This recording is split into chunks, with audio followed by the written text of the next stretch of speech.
All right, my friends, I'm practicing the Stravinsky Rite of Spring today. I have not played it since 2018 or 19. It's been a long time. The recording on YouTube from forever ago was 2017, but then I performed it for another year or two after that. And for the first time since then, I've decided I'm at least going to toy with the idea of relearning it because I miss playing it and it's been a long time. So this is officially day one. I've been kind of on a kick recently of relearning old pieces. So it's a big project. I'm sure it'll go faster this time, but 32 minutes long, about as hard as anything I've ever played. So where do you start? The hardest part. I'm going to be working on the last movement of the first half, if you're familiar with the piece. And if not, you're in for a crazy ride, so just enjoy. I'll be giving a lot of commentary on my practice as I do this here, which that's, I think, where the real value will be for most of you, is just like picking up new ideas on how to work on something. So here we go. I'm going to get the very hardest part of the whole piece back in my fingers first, because I always like to do that. It's like conquer the biggest mountain and then go from there. I also have a habit of starting at the end of a section and working back one measure at a time, because if I go in order, it's like the classic story of you're really good at the beginning, you're a little worse at the middle, and then you're terrible at the end. So I'd rather it's the other way. I'd rather have a strong finish than get worse as I play. So here we go. I'm going to use my ARM method. I just put out a video this morning about this, on how to memorize something. I'm going to start slow, review fingerings. Like literally, this is the first time I've seriously looked at it in, I guess, 6 years. So here we go.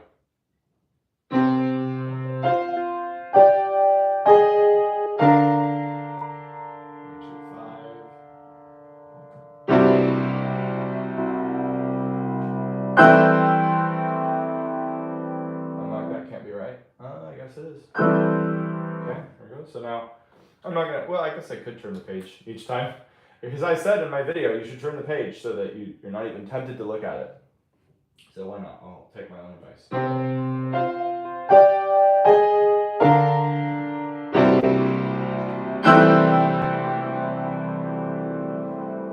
Sounds weird with the A. I do not remember that. But that's what I wrote, so okay.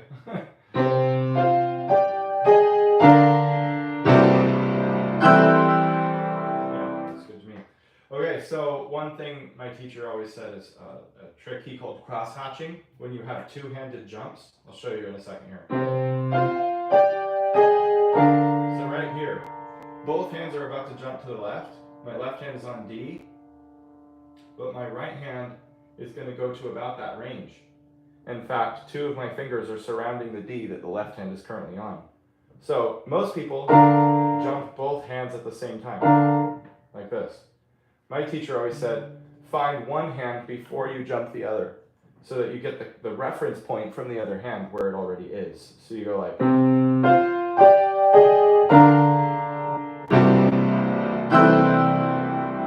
it kind of just teaches you to like feel less anxiety about it. And of course you have to eventually go faster and all that, but it's just a good learning tool. So I think I've got this passage.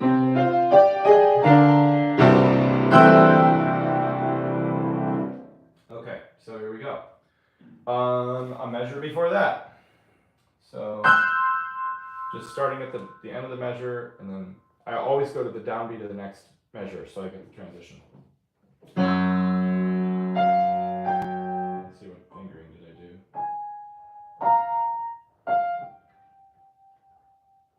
Hang on, there's a spider. I have to squish it because I do not want that crawling on you while I play. Okay, sorry about that. Let's see. Ah, yeah, 1, 3, 4, 2, 5. 1, 2, 5, 1, 2. Ugh, I forgot how horrible some of this is. 4 for sure. Okay. And by the way, I'm not going to look at comments every 2 minutes, but I'll probably stop 2 or 3 times throughout this session. I plan to go for about 45 minutes from when I started. And I will check in with you guys if you're leaving comments. I just also want to stay somewhat focused. So.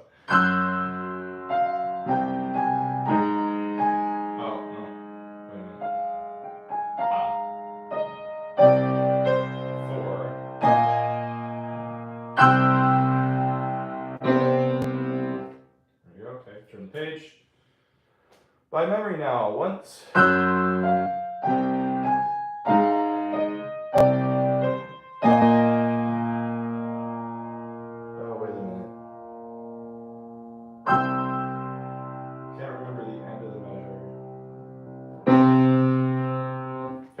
So in my memory thing, I always say, what confused you? In this case, what confused me? It was the end of that measure. Yes, okay, because I start it with 4-note chord, and it ends with a 5-note chord. So that difference was throwing me off. So I'm just going to be more aware of that this time. I also noticed something else right here. Was it this one? No. It was this one. I noticed that both hands are all black keys. So that kind of helps with the memory of it, just seeing the shape. And if you know harmony, it's a quartal chord. So 4-note chord. And then I bounce off of the octave. So now I'll do it again, twice by memory to confirm it. There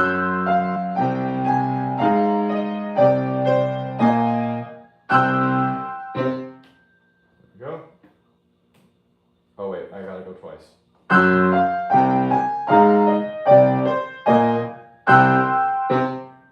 There it is. Okay, now I'm going to do a measure before that. Yeah, I have to do 1, 2, 5. This doesn't seem too bad. I can't remember my fingering now. It has to have been 3.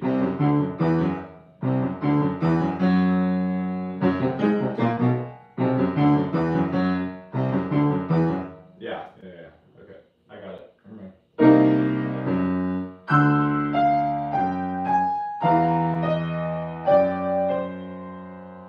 Oh, that's brutal. Now I remember why I didn't do the extra thumb, because you go. And getting to the thumb is actually really hard. I wonder that. No, it's not worth it. That's awful. Still even missed that though. That's brutal. You have to really throw the hand. Rough. That's how it goes when you're playing an orchestra part that has like 20 people playing at the same time. You gotta jump around quickly.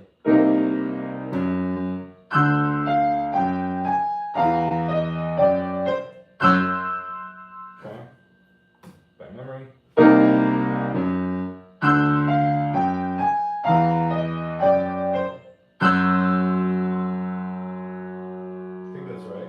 Questioning the end, which is funny because that's the beginning of the measure I just did, but it just like ending there feels different than starting there. I think I had it though. I'm just gonna double check. So yeah, I'm gonna get off faster. Yeah,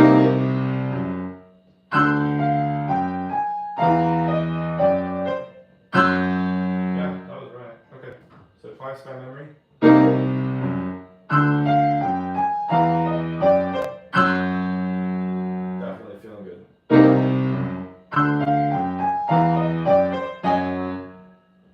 Wait a minute, I totally did something wrong. I went to here instead of the jump. Ah, because the first time it goes that down and jumps, then the second time. And you add something in between. So see, I just realized something I didn't even consciously know before that. And then the second time.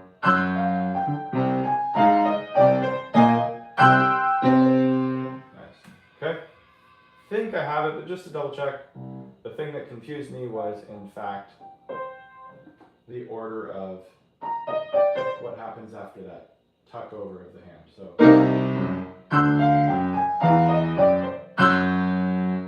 okay, so now 3 times.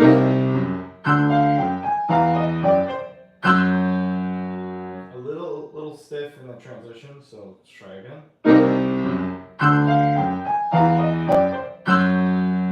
Feeling better. One more time, a little faster. Okay,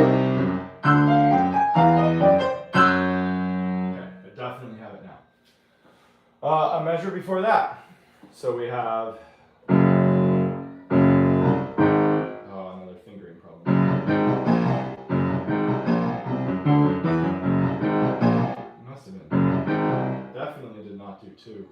there's this thing where you're doing an octave here, and then you have a single note back and forth. It just feels weird to do 3, but I don't think I did 4. Unfortunately, I didn't write in my fingering when I wrote the score, so I probably should have. I guess I'll do 3. Okay.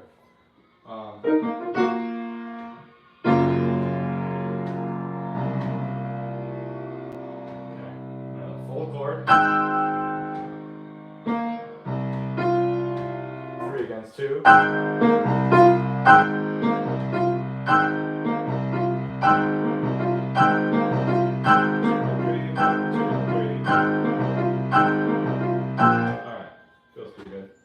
Sometimes I just like loop a really small part to kind of like get familiarized with that one interaction. Now we got the matching B flats. So 2 chords, the same, ending on C minor. I think I got this.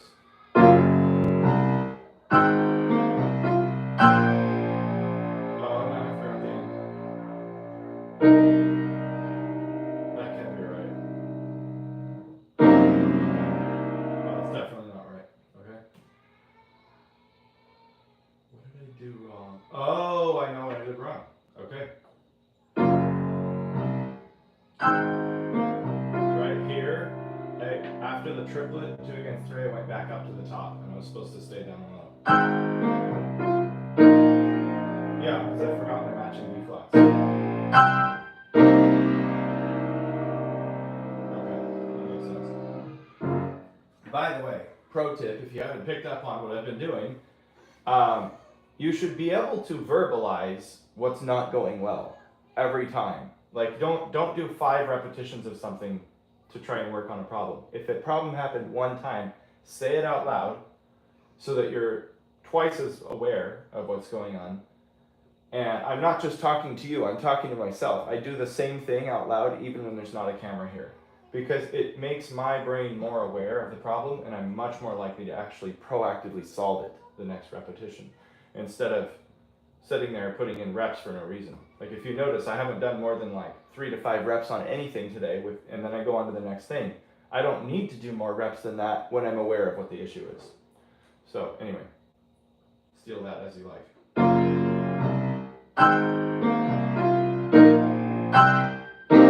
See, already more aware. So we're gonna go 2 of those.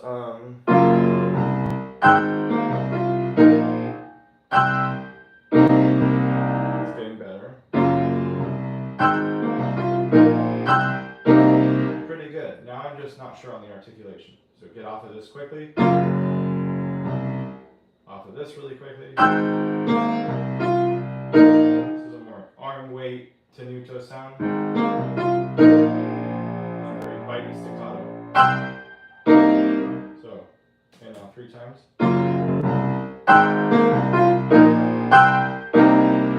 That was good. My left hand was not clean enough. Getting those really clean. Most pianos are not like my Mason and Hamlin.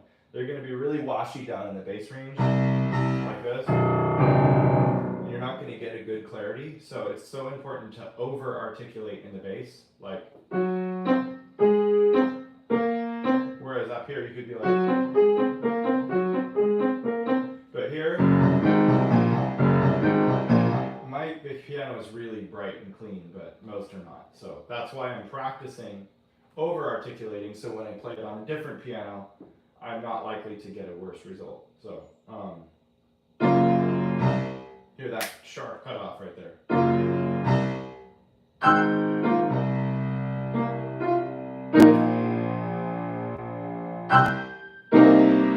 Okay, that was decent, but more choppy.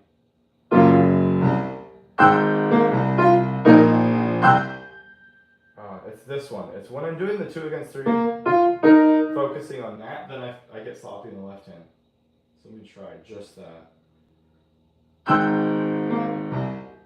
That's it. So.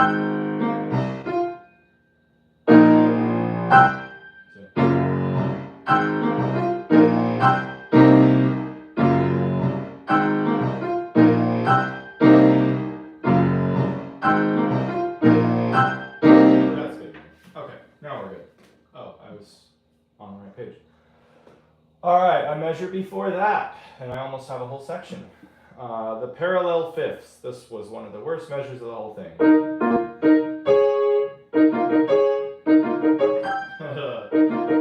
No way. Okay. Oh, I think that's, yeah, it's fingering. Because it looks like you should do 3 notes in one go and then move. But that flip is impossible. I could never get it, and then I forgot that I refingered it to 2 and 2. Then move. That's a secret I use a lot of times. Like the triplet makes you want to do it with a fingering with 3. But even though it's a triplet, if you feel it in groups of 2. There we go. It just bounces off easier. So I'll often use a fingering that's counterintuitive to the rhythm, as long as it provides physical comfort. I also like to do things backwards. And I often practice staccato things as legato as possible. So then forwards and backwards and legato. That's tough.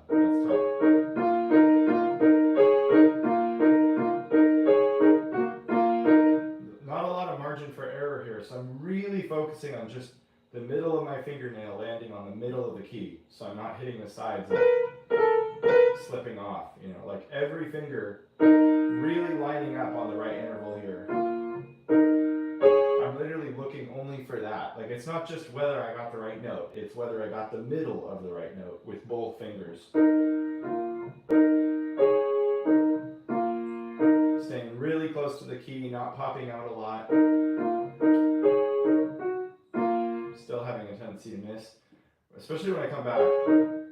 That one, which tells me my elbow isn't in enough, so I'm not getting the proper angle. So in, then pull out, in.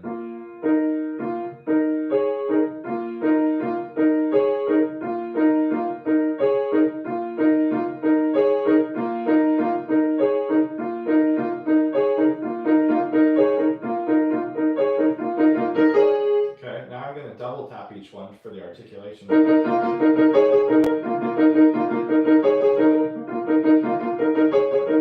Ooh, that's keeping my wrist light, but it's so much harder to stay relaxed because you have to kind of bring this constant relief to the fingertips.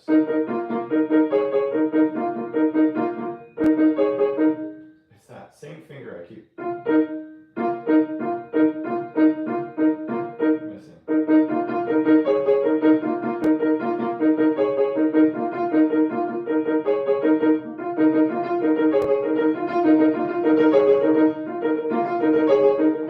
There we go.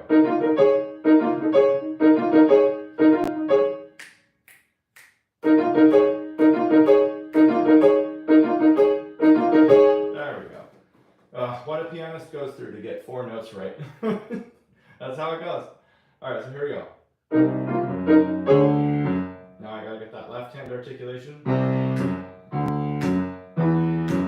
Sharp cut off.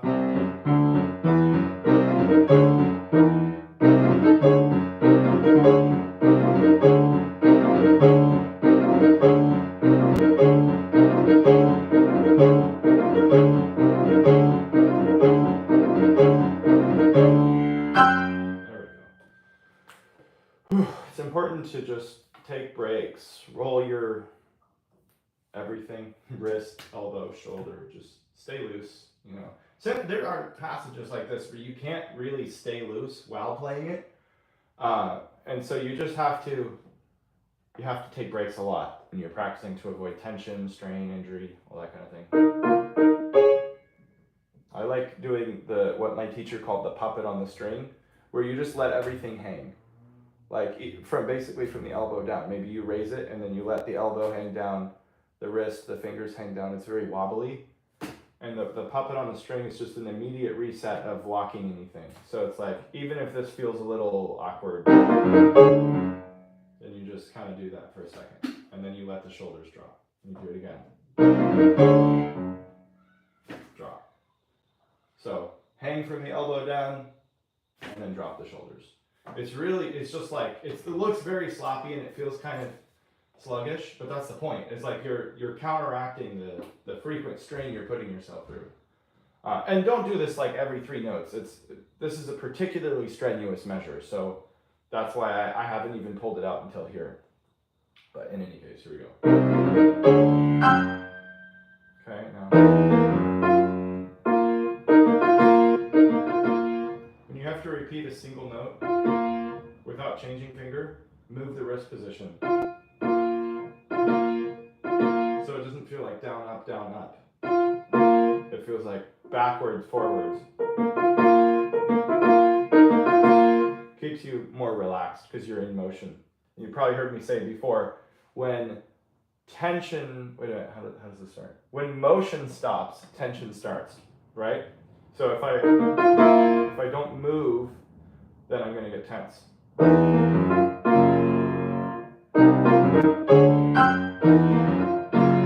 Okay, so you'll probably notice, if you've been following for a few minutes before this measure, I abandoned my memory strategy because this is like, I knew this wasn't going to be a memory problem. I needed to just get this back in my fingers. So I did all sorts of other things, and it's probably just memorized from me doing that.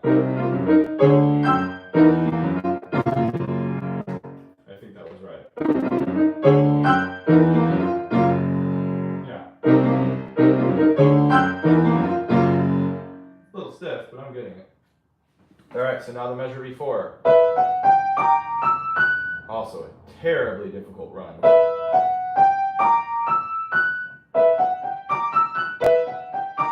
Because of these double notes. Again, I do almost everything backwards, so I'm going to just do this a few times.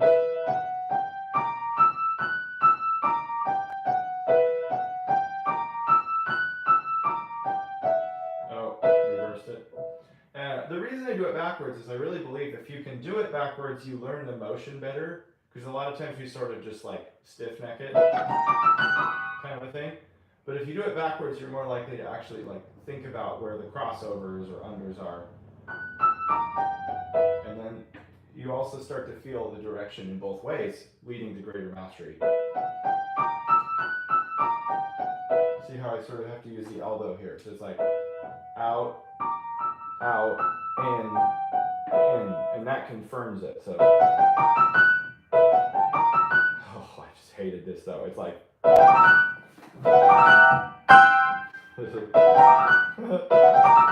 it's so brutal. It's just horrid. I wonder if I should fix fingering. I always did thumb under here. But getting the double note is tough. That's like Ravel level difficulty. Controversial take, by the way, but my personal hardest composer is Ravel, without a doubt. Not even close with any of it. Like Liszt, I could learn 3 times faster than any Ravel piece. It's just so uncomfortable. And this feels like some garbage Ravel would write. And I wrote it because I did the transcription. So my fault here. I'm going to actually completely change my fingering to something I never considered. 3-5, and instead of trying to like stretch this, just move over and land on 1-2.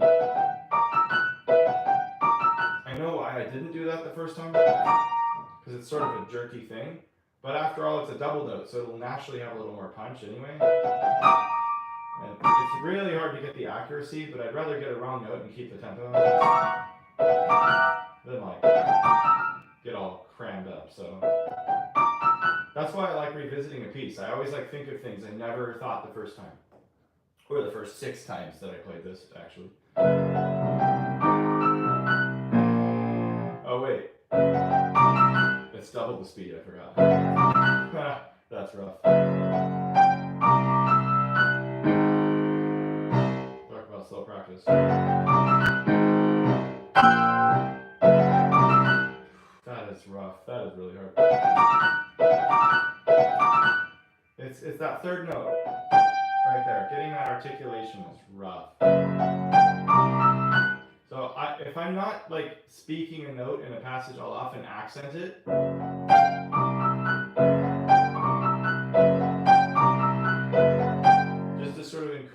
little bit more energy behind that.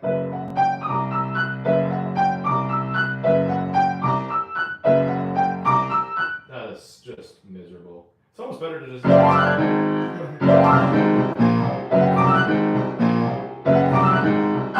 you really can't hear that.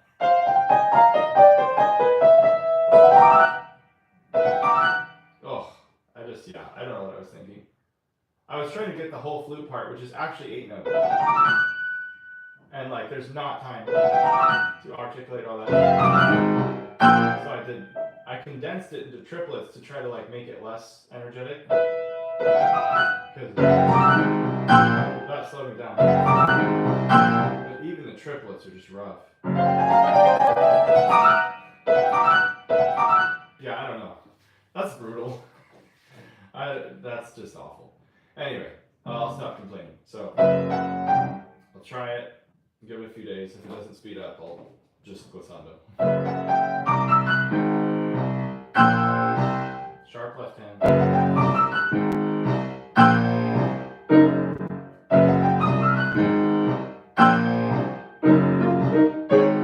Oh, I totally did that wrong.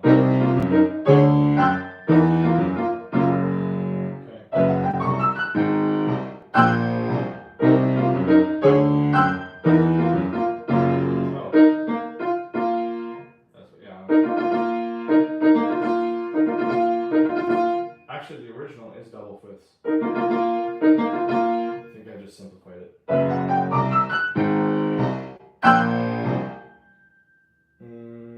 Is it here? Yeah. Okay, I'm starting to get there. So, I now work on 6 measures. Here's where the real brain work happens. And I'm just going to take a quick break, read the comments.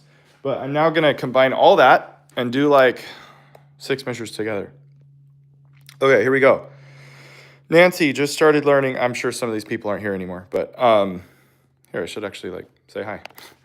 Just started learning. No, I've played this 6 times live, but I haven't worked on it in 6 years.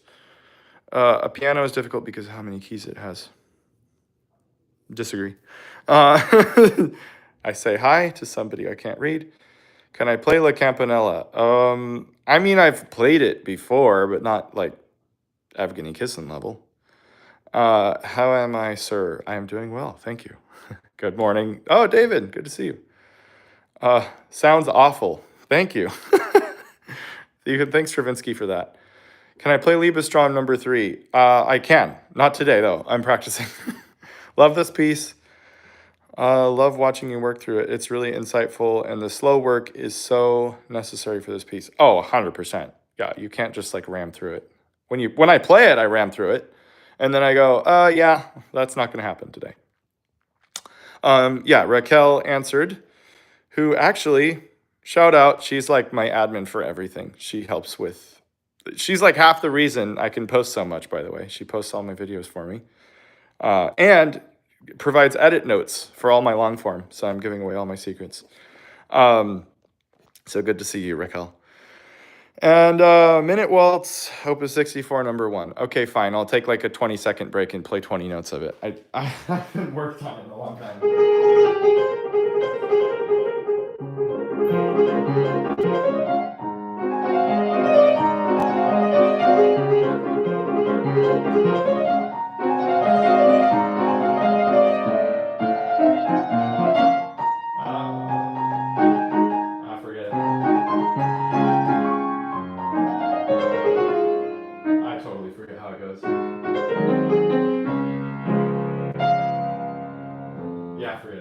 I'll try it again some other day. It's been like years since I've worked on that. Anyway, okay, back to Rite of Spring. What I'm going to do now is place the 6 measures I've been working on and attempt to do all of them in one go by memory. This is actually probably something I shouldn't do after only doing 1 measure. Like going from 1 measure at a time to 6 measures at a time is a huge jump, and if it was one of my students, I would recommend doing like 2 or 3 measures as the next step. But I have played this before, so I'm going to see if I can cut some corners here. So I'm going to look, I'm going to do it memory, and I'm going to alternate back and forth, being aware of the things. This will be a huge endurance challenge, so here we go. New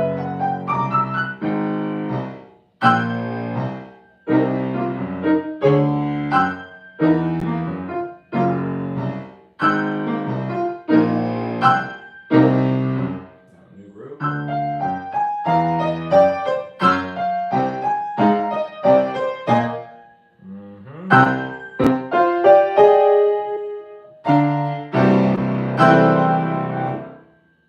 All right, turn the page. Oh, I'm already feeling this is gonna be like really awful. Let's see. Can't even remember the first measure. So, what confused me? Everything. I'm just gonna try. I feel like it's somewhere around here. It starts on the F sharp. See, this is the problem if you do too much in one go. Your brain just shuts off. But I'm gonna let's just see. So.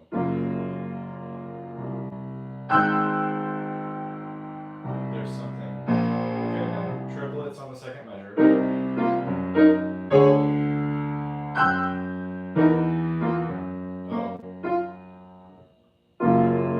Oh.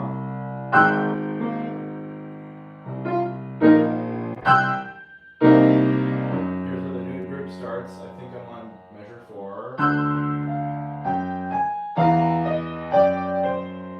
New chord, right? Oh, this is rough.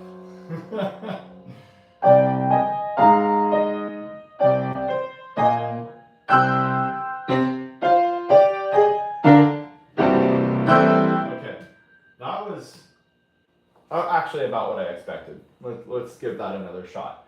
Now, a few things confused me. First of all, the start, I had no idea where I was beginning, and now I remember. It's the run that I couldn't play. Okay, so as I do it this time to review, I'm taking mental notes only of the things that I could not remember.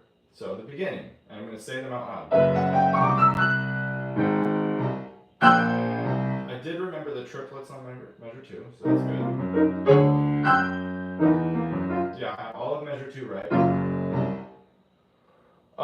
Here's where I got confused.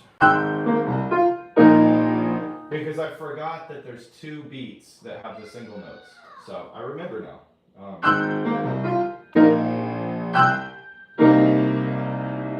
then I think I got this break right. I accidentally played double notes here instead of double singles, for what it's worth. And then I really questioned this chord.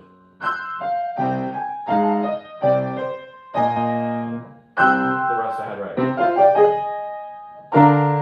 But I forgot to spring off the thumb here.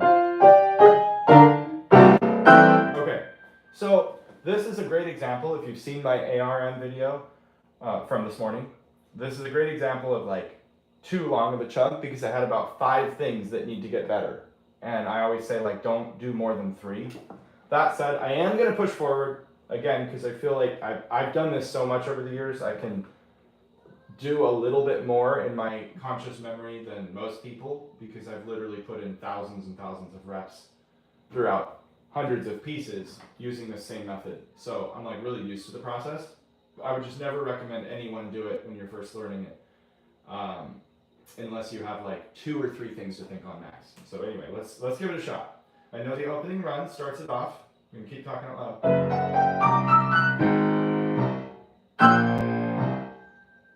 And then triplets.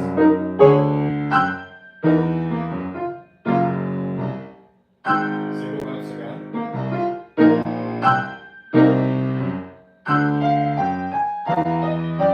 That's where I had double notes. Just got that right.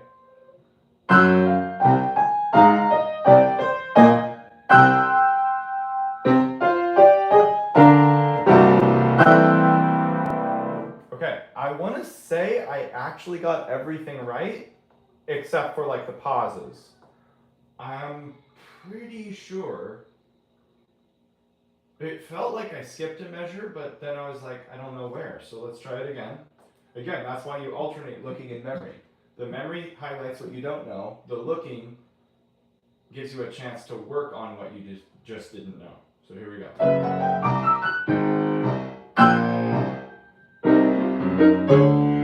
Yeah,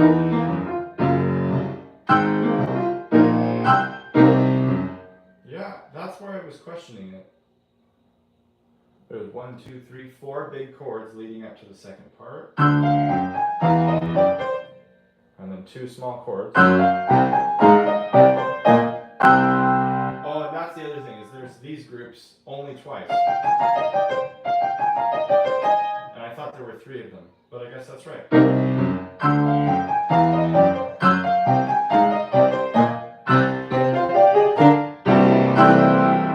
Okay, so I actually think I have it. Fingers crossed.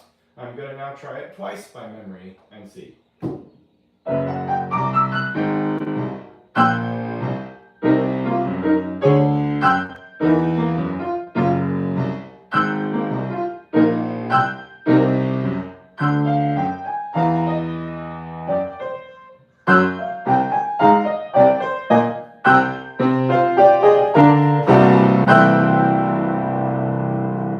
Pretty sure that's right.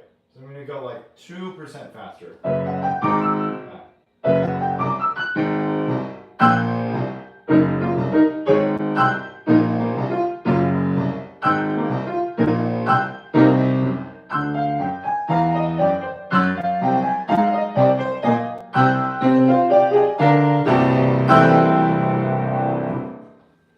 I really think that's right. So I'm going to do it with the score, and because I have the help, I'm now going to do it faster. And the one thing I have not been including is the pedal. So I'm going to add touches of pedal this time. It's all in 2-note slurs with the left hand.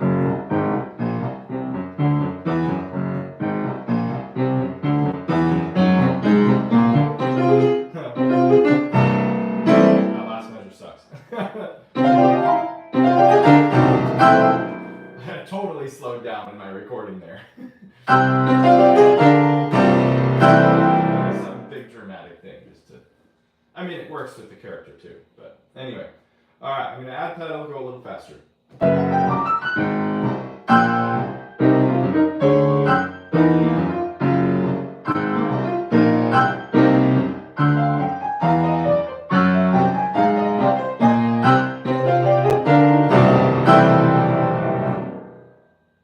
feel like I have it. All right, let's go. Let's do this 3 times by memory at the same speed.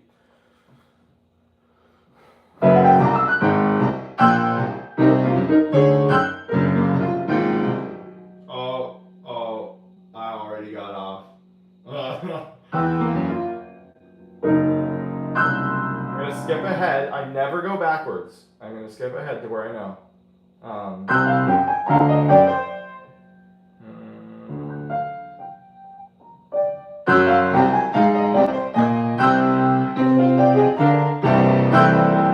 Okay, so, and that's a rule, by the way. The reason I don't skip ahead is when you're in a performance and you're on stage, is there ever a chance where you can just go back? No. Everyone knows it when you go back. Nobody knows when you skip ahead. And it's because they just heard what you are going to go back to, but they probably have not heard what you're going to go forward to. And so even in my now famous recording of this from 7 years ago, or 8 now, there were at least 6 memory slips. Not one comment in the 300 comments there are has ever called me out for it. In fact, I'd be shocked if anyone even knew where they are. Because I always have developed this habit for years on every piece I played. The golden rule is you go forward no matter what. And when you just get in that habit in practice, you can always go back and fix it on another pass. You do not want to fix it on the same pass, because that tells your brain it's okay to not get it wrong. It's okay to go backwards and to stutter, versus just proceed on no matter what. So that's half of my performing instincts, is I never go back. So anyway, I'm going to try it again one more time to confirm, because there's just a few things at that tempo that were confusing me.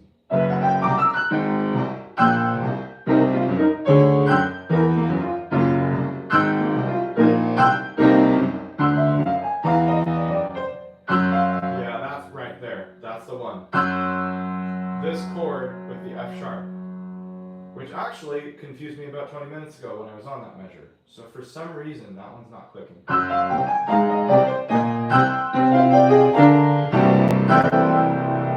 Okay, so I'm going to isolate those two measures because that's the problem I keep having. Let's see, C minor 7 chord.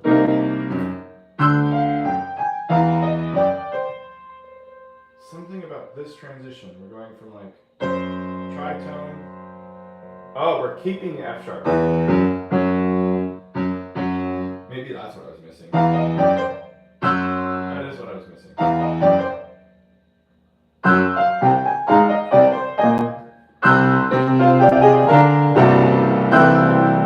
And then the second thing that I missed is on the second measure, I reset to the F sharp instead of went up to the C. Again, you should always be able to tell what went wrong in the pass you just did. If you're not aware, no awareness means no progress. So you have to do another rep just to figure out what went wrong. That's why muscle memory is never helpful, because you're just muscling past things you don't understand versus understanding it and then trying it again with an action plan to fix it. So now I'm going to listen more to the continuity of the left hand, and I'm going to pay more attention to the connection of those two F sharps that I didn't see before. Most likely that'll solve it. So here we go. Continue.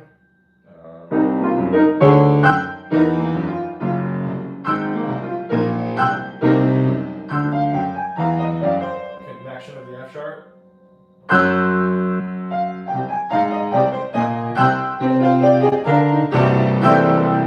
Okay, now I had breaks, I had pauses, but I did not miss anything. And I did not go backwards. So that was a win. Now I'm going to do it, go a little slower so I have more chance to process, hopefully remove the pauses this time. So here we go.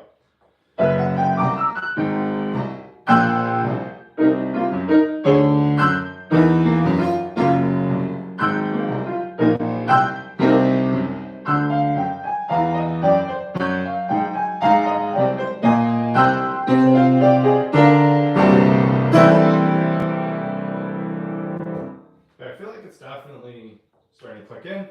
One more time and we'll call it.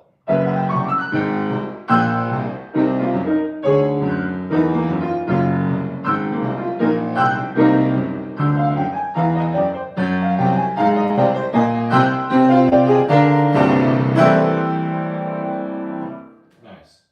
There it is. Now to just go approximately 1/3 faster. Because this whole section, like just for reference, it starts with single notes.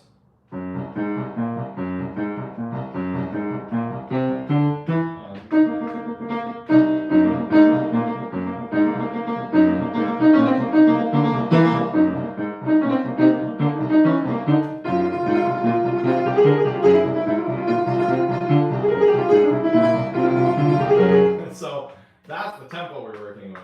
I'll try it once for fun, while looking, not memory.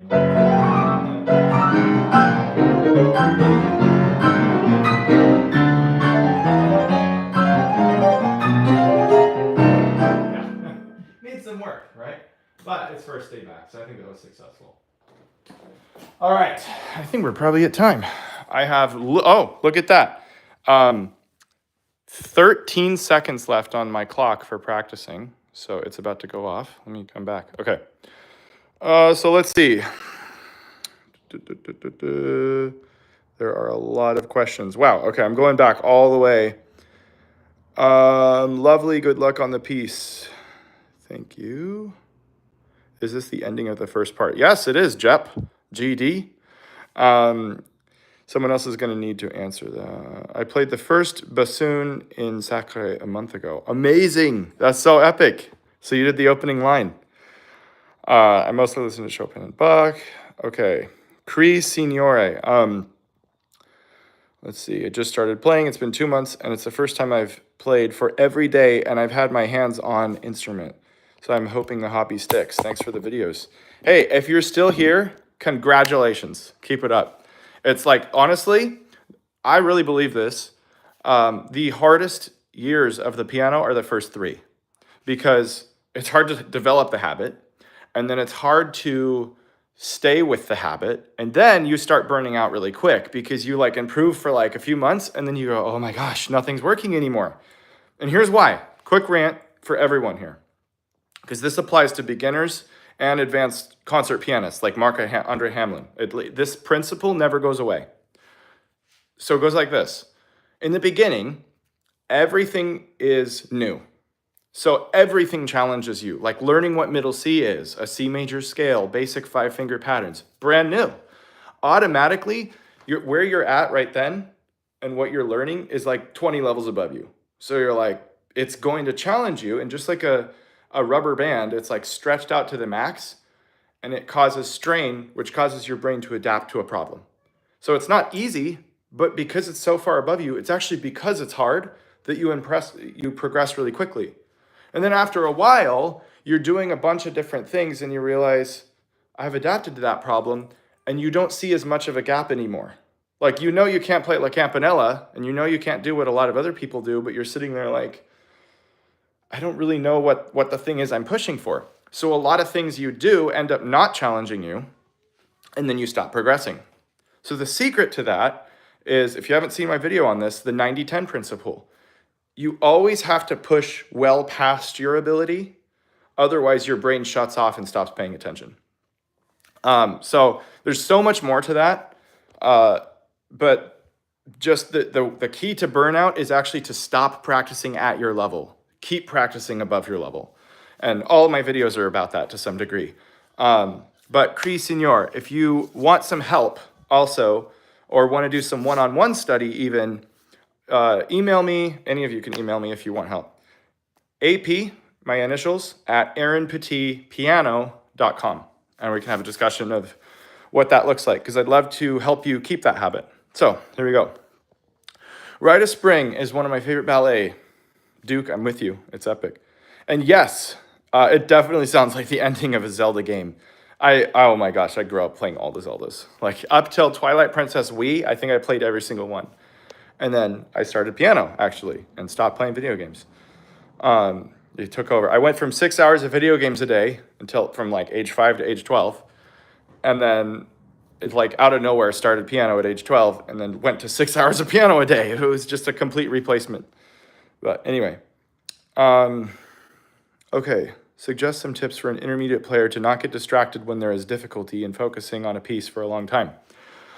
Oh my gosh, this is the kind of, I could literally talk for half hour. I'm not going to get into that right now, except for one thing.